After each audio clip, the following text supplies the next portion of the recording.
মানববন্ধন সংগঠিত হলো। এটার মাধ্যমে আমরা খুব আনন্দিত এবং উৎফুল্লিত। আমাদের যে যুব সমাজ আজকে মাদকের বিরুদ্ধে উৎসাহিত হয়েছে এবং মাদকের বিরুদ্ধে অবস্থান নিচ্ছে। তো আমরা এখানে দেখতে পাচ্ছি মাদকের কারণে মাদক হচ্ছে একটা সামাজিক ব্যাধি। এই ব্যাধির কারণে একদম ক্যান্সারের মতো উপনীত হয়েছে এবং এখানে যুব সমাজ নষ্ট হয়ে যাচ্ছে। প্লাস হইতেছে এখানে যারা বাবা মা আছে তারা নিপীড়িত হচ্ছে, অত্যাচারিত হচ্ছে এবং আমরা দেখতে পাচ্ছি তাদের ফিজিক্যালি মেন্টালি বিভিন্ন ধরনের ভাবে তারা হ্যারাসমেন্ট হচ্ছে।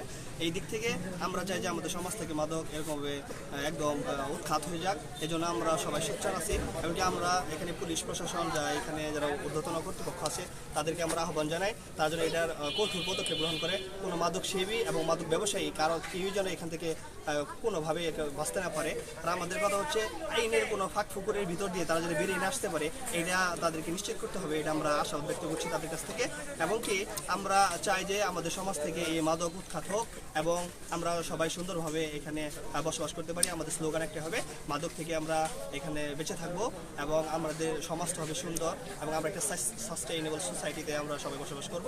এই কথা আশাবাদ ব্যক্ত করে এবং সকলকে সচেতন হওয়ার জন্য এবং কি প্রশাসনকে আমাদের কাছে থাকে এবং আমরা তাদের পাশে থেকে সাহায্য সহযোগিতা করব। এই পরিপ্রেক্ষিতে বা এই কথা বলে আমি আমার কথা শেষ করছি। আসসালামু আলাইকুম ওয়া রাহমাতুল্লাহ।